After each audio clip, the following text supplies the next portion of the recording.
Amazing. నీ sari concept నిజంగా చాలా బాగుంది. Thank you. I'm so happy.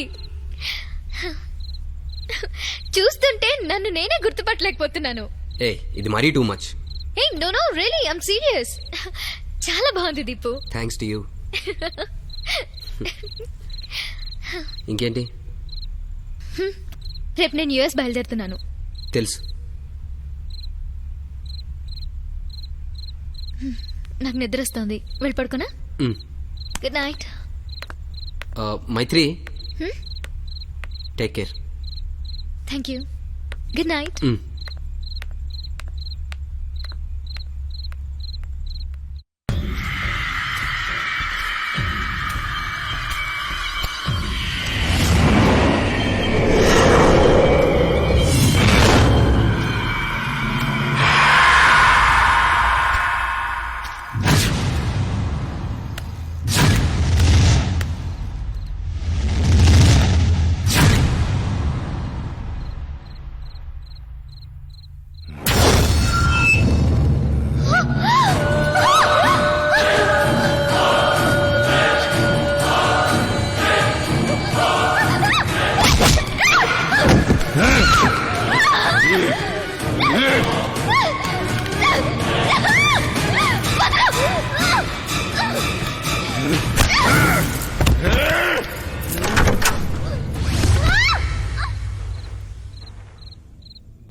అరే వదలరా అయ్యా, వదలరా. ఆ పిల్లని ఏం చెయ్యకరా అయ్యా, మనల్ని బతికించడం కోసం వచ్చిందిరా అయ్యా. వదలరా, చంపకరా. ఇంకేనాలి బతుకులు? వదలరా. డబ్బు పిల్లని ఏం చెయ్యకరా డబ్బు కావాలి నాకు. వదలరా. ఇన్నాళ్ళు నీ వల్ల అయింది. అరే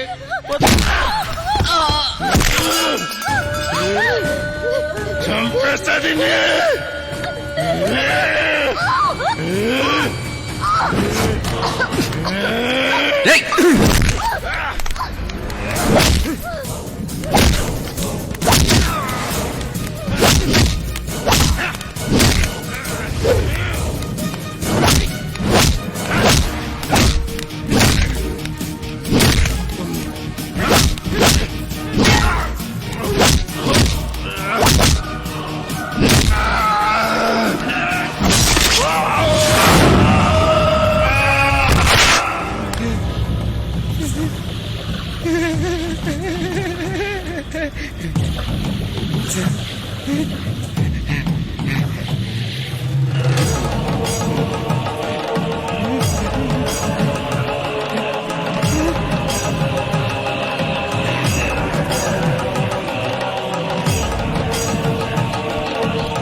నురా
మైత్రి, మీ తాతగారి విలునామా ప్రకారం 3వ తరానికి చెందిన నీకు ఈ రోజుతో 23 సంవత్సరాలు నిండుతాయి కాబట్టి ఈ ఆస్తి అంతా ఇక నీకే చెందుతుంది.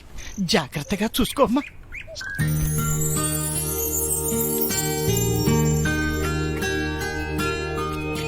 ఇదిగో నీ కోరిక ప్రకారం కొత్తగా తయారు చేసిన డాక్యుమెంట్.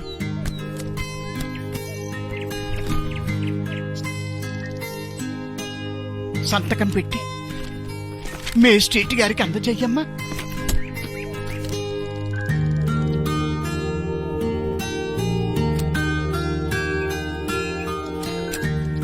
Thank you uncle. ఈ రోజు కోసమే నేను ఎదురు చూస్తున్నాను. తాతగారి ఆశయం నెరవేరబోతున్న రోజు. ఈ బిల్డింగ్ కి సంబంధించిన ప్రాపర్టీని తాతగారి పేరు మీద ఓ ట్రస్ట్ ని ఏర్పాటు చేసి గవర్నమెంట్ ద్వారా ఆర్ఫనేజ్ కి ఓల్డేజ్ హోమ్ కి ఇస్తున్నాను. ఇదిగోండి.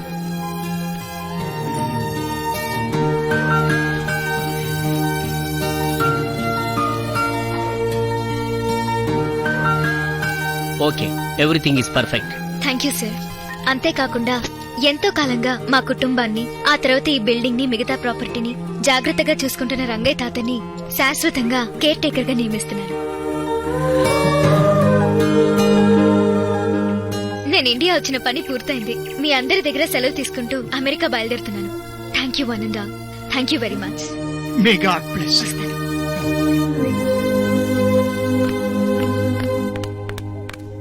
వెళ్ళొస్తాను తాతయ్య. వెళ్తున్నావమ్మా, జాగ్రత్త. జాగ్రత్త. బాయ్. ఉంటాను రంగయ్య. చల్లగా ఉండండి.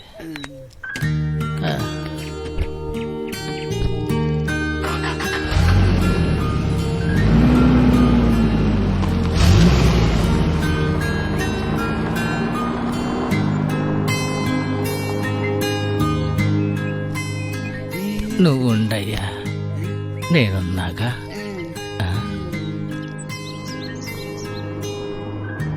మైత్రి, మీ తాతగారి ఆశయం మేరకు మీ ఆస్తంతా అనాథలకు పంచడం నిజంగా చాలా గొప్ప విషయం. Hats off to you. Thanks Deepu. నువ్వే గనక నాతో It's okay. లేకపోతే అసలేంటిదంతా? నువ్వు బంగ్లాకి వచ్చిన రోజు నీ మీద షాండ్లేర్ పడింది. మనందరం అది ఒక యాక్సిడెంట్ అనుకున్నాం, కానీ అది యాక్సిడెంట్ కాదు. నిన్ను చంపడానికి ఒక అటెంప్ట్. షూటింగ్ స్టార్ట్ అయ్యాక ఎవరో క్షుద్రబోధులు చేసిన ఆనవాళ్ళు కనిపించాయి. చీకట్లో ఏవో దీపాలు, ఇలాంటి చిన్న చిన్న సంఘటనలు చాలా జరిగాయి. మన బంగ్లాలో ఎవరినో టార్గెట్ చేశారన్న విషయం నాకు అర్థమైంది. మాకు మా యూనిట్కి ఆ ఇంటితో ఎటువంటి సంబంధం లేదు. రంగయ్య అక్కడ ఎప్పటి నుంచో ఉంటున్నాడు. సో ఆ ఇంటికి సంబంధించి కొత్త వ్యక్తి నువ్వే ఆ టార్గెట్ అని నాకు అర్థమైంది.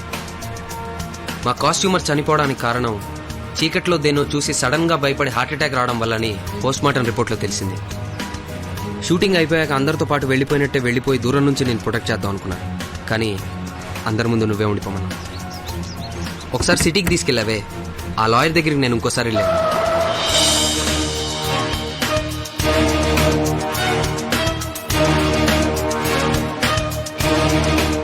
అక్కడ నాకు ఇన్ఫర్మేషన్ తెలిసింది. మీ ప్రాపర్టీలో ఏవో గుప్త నిధులు ఉన్నాయని ఒక రూమర్ ఉంది. సో ఎవరో ఆ నిధి కోసం నేను టార్గెట్ చేసి నేను చంపాలని చూస్తున్నారని అర్థమైంది. అది ఎవరో నేను తెలుసుకునే లోపు వాడే నిన్ను అటాక్ చేశాను. ఆ టైంలో నేను అక్కడ ఉన్నాను కాబట్టి నేను కాపాడగలిగాను. వాడెవడో కాదు, రంగయ్య కొడుకు. ఇదిగో తినో తినో.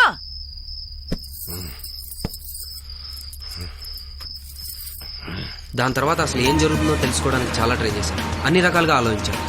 చుట్టుపక్కల ఉన్న ఊళ్ళన్నీ ఎంక్వైరీ చేస్తే ఇక్కడ ఎవరో క్షుద్రబోధులు చేస్తున్నారని చెప్పి ఆ రూమర్ని బలంగా నమ్మి ఆ నిధిని దక్కించుకోవడానికి వాడు ఉన్మాదిలా తయారయ్యాడు.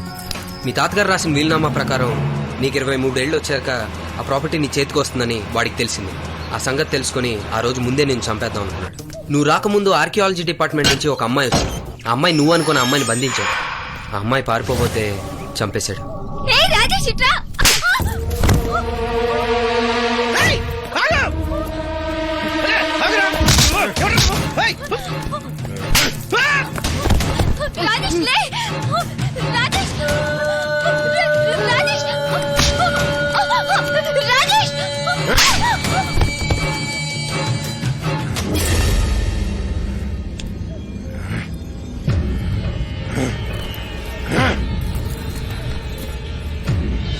నా మాటినరా ఆ పిల్లనేం చేయకరా ఏ?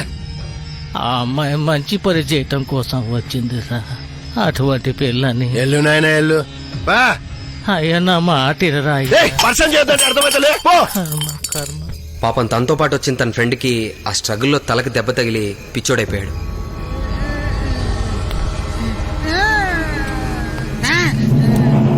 తన్ని కూడా చంపేస్తాడేమో అని, తన కొడుకు ఏం చేస్తాడో అని భయపడి దారి లేక ఊరుకున్నానని రంగయ్య నాతో చెప్పాడు. నా ఉద్దేశం నిన్ను కాపాడాలనే కానీ వాడిని చంపాలని కాదు. వాడి మూఢనమ్మకాలు, వాడి మూర్ఖత్వమే వాడి ప్రాణం తీశాయి. దీపు, నువ్వు కాపాడింది నన్ను మాత్రమే కాదు, ఒక గొప్ప ఆశయాన్ని. మంచోళ్ళకి ఎప్పుడు మంచే జరుగుతుంది మైత్రి. అవును, నీకు ఇండియన్ కల్చర్ అంటే చాలా ఇష్టం కదా, నువ్వు ఇక్కడే ఉండిపోవచ్చుగా.